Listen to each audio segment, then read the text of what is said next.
Hi കൂട്ടുകാരെ, നമ്മുടെ ചാനലിലെ പുതിയൊരു വീഡിയോയിലോട്ട് എല്ലാവർക്കും സ്വാഗതം. അപ്പോൾ നമ്മുടെ ചാനൽ കണ്ട് ഇഷ്ടപ്പെടുവാൻ തീർച്ചയായിട്ടും എല്ലാവരും എന്നെ ഒന്ന് സപ്പോർട്ട് ചെയ്യണേ. അപ്പോൾ ഞാനിന്ന് വന്നേക്കാം, നമ്മൾ കഴിഞ്ഞൊരു ദിവസം ഈ ഒരു സാരിയുടെ നമ്മൾ കട്ടിങ് വീഡിയോ ഇട്ടിട്ടുണ്ടായിരുന്നു. അപ്പോൾ ഇന്ന് അതിൻ്റെ സ്റ്റിച്ചിങ് വീഡിയോ ആയിട്ടാണ് വന്നേക്കുന്നത്. അപ്പോൾ നമ്മൾ ആദ്യമേ തന്നെ തയ്ക്കാൻ പോകുന്നത് നമ്മുടെ ടോപ്പാണ്. അപ്പോൾ നമ്മളത് ലൈനിങ്ങുമായിട്ട് ഒരുപോലെ ചുറ്റിനും അടിച്ചെടുത്തിട്ടുണ്ട്. അപ്പോൾ നമുക്ക് സെയിം കളർ ലൈനിങ് കിട്ടാത്തത് കൊണ്ട് നമ്മൾ ഗ്രീൻ കളർ ലൈനിങ് എടുത്തുന്നുള്ളൂ. അപ്പോൾ ലൈനിങ്ങും നമ്മുടെ മെയിൻ തുണിയും ഒന്നിനു മുകളിൽ ഒന്നായിട്ട് വെച്ചതിന് ശേഷം നമ്മൾ കഴുത്തും കൈക്കുഴിയും എല്ലാം നമ്മൾ ചുറ്റിനും അടിച്ചെടുത്തിട്ടുണ്ട്. ഇതേ രീതിയിൽ അടിച്ചെടുക്കുകയാണെങ്കിൽ നമുക്ക് വളരെ എളുപ്പമായിരിക്കും. അത് അങ്ങോട്ടും ഇങ്ങോട്ടും ലൈനിങ് തെന്നി മാറാതൊക്കെ നമുക്കിരിക്കും. അതിന് വേണ്ടിയിട്ടാണ് നമ്മളിങ്ങനെ ചുറ്റിനും അടിച്ചെടുത്തേക്കുന്നത്. അപ്പോൾ അത് ചുറ്റിനും അടിച്ചെടുത്തുകൊണ്ട് ഇനി നമുക്കിത് ഷോൾഡർ കൂട്ടിയടിക്കാമെന്നുള്ളൂ. അപ്പോൾ ഷോൾഡർ കൂട്ടിയടിച്ചതിന് ശേഷം നമ്മൾ കഴുത്തിന് വേണ്ടി ക്രോസ് പീസാണ് വെച്ച് കൊടുക്കുന്നത്. അപ്പോൾ ക്രോസ് പീസ് നമ്മൾ വെച്ച് കൊടുത്തിട്ടുണ്ട്. അപ്പോൾ നിങ്ങൾക്ക് ക്യാൻവാസ് ആണെങ്കിലും വെച്ച് കൊടുക്കാവുന്നതാണ്. ഇനി അടുത്തത് നമ്മൾ സ്ലീവാണ്. സ്ലീവ് നമ്മൾ പറഞ്ഞായിരുന്നു ഒരു ചെറിയൊരു പഫ് നമ്മൾ വെക്കുന്നുണ്ടെന്ന്. അപ്പോൾ ഒരു 4 പ്ലീറ്റ്സ് ഉള്ളു നമ്മുടെ ഈ സ്ലീവിനെന്ന് പറയുന്നത്. അപ്പോൾ ഒരു സ്ലീവ് ഞാൻ ചെയ്തേക്കുന്നതാണ് കാണിച്ചേക്കുന്നത്. അപ്പോൾ പഫ് നമ്മൾ ചെയ്തെടുത്തതിന് ശേഷം ഏറ്റവും അടിഭാഗം നമ്മളൊന്ന് മടക്കിയും കൂടെ അടിച്ചെടുക്കുന്നു. അപ്പോൾ പഫ് എങ്ങനെയാണ് ചെയ്യുന്നതെന്നുള്ളതാണ് ഞാൻ നിങ്ങൾക്ക് കാണിച്ചു തരുന്നത്. അപ്പോൾ നമ്മൾ എന്തുമാത്രമാണോ നമ്മളിങ്ങനെ മുകളിലോട്ട് പൊക്കി വരച്ചേക്കുന്നത്, ആ പൊങ്ങിയിരിക്കുന്ന ഭാഗത്ത് മാത്രമാണ് നമ്മൾ കുഞ്ഞു പ്ലീറ്റ്സ് ഇട്ട് കൊടുക്കുന്നത്. അത് ഒരു 4 പ്ലീറ്റ്സ് നമ്മൾ ഇട്ട് കൊടുക്കുന്നുള്ളൂ. അപ്പോൾ 4 പ്ലീറ്റ്സിൻ്റെ അത്രയുള്ളൊരു കുഞ്ഞൊരു പഫാണ് നമ്മുടെ സ്ലീവിന് കിട്ടുന്നത്. അപ്പോൾ ഇത് നമ്മൾ വളരെ ശ്രദ്ധയോടെ തന്നെ ഓരോന്നും നീക്കി നമ്മൾ മാറ്റി മാറ്റി തയ്ച്ച് കൊടുക്കേണ്ടതാണ്. അപ്പോൾ നമ്മൾ പഫ് തയ്ച്ചെടുത്തിട്ടുണ്ട്. അപ്പോൾ തയ്ച്ചെടുക്കുമ്പോൾ കണ്ടില്ല, ഇതേ രീതിയിലാണ് നമുക്ക് കിട്ടുന്നത്. ചെറിയ ഒരു പഫുകൾ നമ്മൾ ഒരുപാട് വെക്കുന്നില്ല. അപ്പോൾ ഒരുപാട് വേണ്ടവർക്കാണെങ്കിൽ അതിൻ്റെ അനുസരിച്ച് നിങ്ങൾ കട്ട് ചെയ്യുമ്പോൾ അത് കൂട്ടി കട്ട് ചെയ്താൽ മതിയായിരിക്കും. അപ്പോൾ ഇത്രയേ ഉള്ളൂ, കൂടിപ്പോൾ 4 പ്ലേറ്റ്സോളൂ.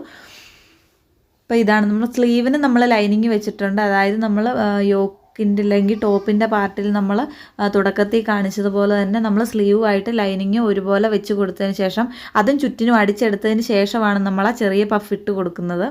അതിനുശേഷം നമ്മൾ പഫൊക്കെ ഇട്ട് കഴിഞ്ഞിട്ട് സ്ലീവിൻ്റെ ഏറ്റവും അടിഭാഗവും കൂടെ മടക്കി അടിച്ചെടുത്തിട്ടുണ്ട്. കണ്ടില്ല, അപ്പോൾ ഇത്രയേ ഉള്ളൂ നമ്മുടെ സ്ലീവ് എന്ന് പറയുന്നത്. വളരെ സിമ്പിളായിട്ട് തന്നെ നമുക്ക് തയ്ച്ചെടുക്കാവുന്നതാണ്. അങ്ങനെ നമ്മുടെ 2 സ്ലീവും നമ്മൾ റെഡി ആയിട്ടുണ്ട്. ഇനി ഈ 2 സ്ലീവ് കൊണ്ടുപോയി നമ്മുടെ ബ്ലൗസിൽ കൊണ്ട് അറ്റാച്ച് ചെയ്ത് കൊടുക്കാം.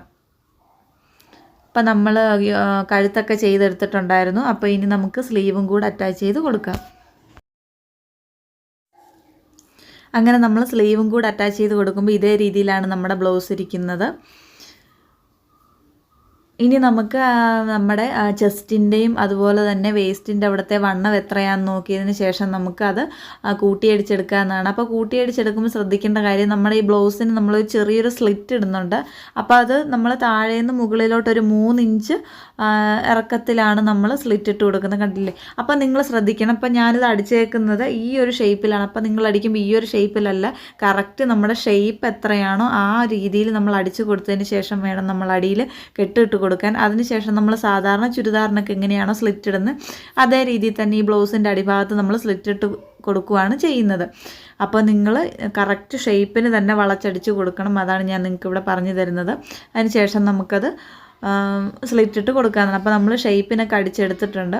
ഇനി നമ്മളത് കറക്റ്റ് പ്രത്യേകിച്ചൊന്നും പറയുന്നില്ല, ചുരിദാറിൻ്റെ സ്ലിറ്റ് എങ്ങനെയാണ് ഇടുന്നത് അതേ രീതിയിൽ തന്നെ നമുക്ക് ഇതും ചെയ്തെടുക്കാവുന്നതാണ്. അപ്പോൾ നമുക്കത് 2 സൈഡും ചെയ്തെടുത്തിട്ട് വരാം.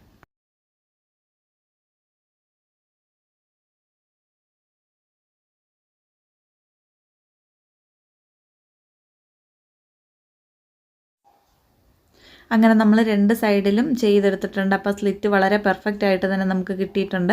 ഇനി നമുക്ക് അതിൻ്റെ ബ്ലൗസിൻ്റെ അടിഭാഗവും കൂടെ മടക്കിയടിച്ചെടുക്കാം.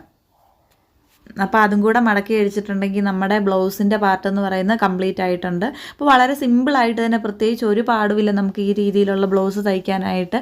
വളരെ സിമ്പിളായിട്ട് തുടക്കക്കാർക്ക് പോലും നമുക്ക് വളരെ എളുപ്പത്തിൽ തന്നെ തയ്ക്കാൻ പറ്റുന്ന ഒരു മോഡലാണ് ഞാൻ ഇന്നിവിടെ കാണിച്ചു തന്നേക്കുന്നത്. മടക്കി അടിച്ചതിന് ശേഷം വീണ്ടും നമ്മൾ ഒന്നും കൂടെ അത് പതിച്ചടിച്ചും കൂടെ കൊടുക്കുന്നുണ്ട്. അപ്പോൾ ഇത്രയേ ഉള്ളൂ നമ്മുടെ ബ്ലൗസിൻ്റെ വീഡിയോ എന്ന് പറയുന്നത്. അടുത്ത നമ്മൾ നമ്മുടെ സ്കേർട്ട് അഥവാ പാവാട എങ്ങനെ തയ്ക്കുന്നത് എന്നുള്ളത് നോക്കാം. അപ്പോൾ അതിന് വേണ്ടിയിട്ട് നമ്മൾ പറഞ്ഞായിരുന്നു പ്ലീറ്റഡ് പാവാടയാണ് ചെയ്യുന്നത്. അപ്പോൾ ഓരോരോ പ്ലീറ്റ്സ് എടുത്തതിന് ശേഷം നമ്മൾ മൊട്ട് സൂചി ഇതുപോലെ കുത്തി വെച്ചിട്ടുണ്ട്. ഇതുപോലെ മൊട്ട് സൂചി കുത്തി വെച്ചിട്ടുണ്ട്. അതുപോലെ തന്നെ ഏറ്റവും അടിഭാഗം മടക്കി അടിച്ചതിന് ശേഷമാണ് നമ്മൾ ഓരോരോ പ്ലീറ്റ്സ് ഇട്ട് കൊടുത്തേക്കുന്നത്.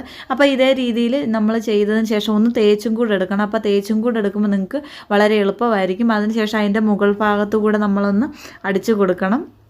അപ്പോൾ അത് പെർഫെക്റ്റ് ആയിട്ട് തന്നെ നമുക്ക് കിട്ടിക്കുള്ളൂ. ഓരോ പ്ലീറ്റ്സിനും ഓരോ അളവായിട്ടൊന്നും പോകത്തില്ല. ഇതേ രീതിയിൽ നമ്മൾ എടുത്ത് വെച്ചതിന് ശേഷം തയ്ക്കുവാണെങ്കിൽ പെർഫെക്റ്റ് ആയിട്ട് കിട്ടും. അതിനുശേഷം നമ്മൾ ബെൽറ്റാണ് പിടിപ്പിച്ച് കൊടുക്കുന്നത്. അപ്പോൾ ബെൽറ്റിന് നമ്മൾ 3 ഇഞ്ച് വീതിയിൽ നമ്മൾ ബെൽറ്റിൻ്റെ പീസ് തുണി എടുത്തേക്കുന്നത്. അത് നമ്മൾ 2 സൈഡും മടക്കി അടിച്ചു. അതുപോലെ തന്നെ മുകൾ ഭാഗം ഒരു വട്ടവും നമ്മൾ മടക്കി അടിച്ചെടുത്തിട്ടുണ്ട്. ഇനി നമുക്ക് അത് കൂട്ടിയടിച്ചെടുക്കാം. അതുപോലെ തന്നെ നമ്മൾ സ്കേർട്ടിൻ്റെ ഓപ്പണിങ്, അതായത് നമ്മൾ വള്ളിയാണ് പിടിപ്പിച്ച് കൊടുക്കുന്നത്. അപ്പോൾ ഓപ്പണിങ്ങിൻ്റെ ഭാഗം നമ്മളത് ഒരു 3 ഇഞ്ച് ഇറക്കത്തിൽ നമ്മൾ ജസ്റ്റ് അതിൻ്റെ സൈഡ് അടിച്ച് കൊടുത്തിട്ടുണ്ട്. കാരണം നമ്മൾ വള്ളി പിടിപ്പിക്കുന്നതുകൊണ്ടാണ്. അപ്പോൾ കൊളുത്ത് പിടിപ്പിക്കുവാണെങ്കിൽ ചെറിയ രീതിയിൽ നമ്മൾ ഇതുപോലെ ചെയ്തെടുക്കാറുണ്ട്. അപ്പോൾ നമുക്കത് ബെൽറ്റും പിടിപ്പിക്കണം, അതുപോലെ തന്നെ ഫുള്ളും കൂട്ടിയടിച്ചെടുത്തിട്ട് വരാം. കണ്ടില്ല, അപ്പോൾ നമ്മൾ കൂട്ടിയടിച്ചൊക്കെ എടുത്തിട്ടുണ്ട്. വളരെ സിമ്പിളാണ് നമുക്ക് സ്കേർട്ടിൻ്റെ. അപ്പോൾ ഇത് ഇനിയും നിങ്ങൾക്ക് ഡീറ്റെയിൽ ആയിട്ട് വേണമെങ്കിൽ കമൻറ്റ് ചെയ്താൽ മതി. അപ്പോൾ ഇഷ്ടപ്പെടുവാണെങ്കിൽ തീർച്ചയായിട്ടും എല്ലാവരും സപ്പോർട്ട് ചെയ്യണം. അപ്പോൾ നമുക്ക് വീണ്ടും അടുത്ത വീഡിയോയിൽ കാണാം. Tata, bye bye.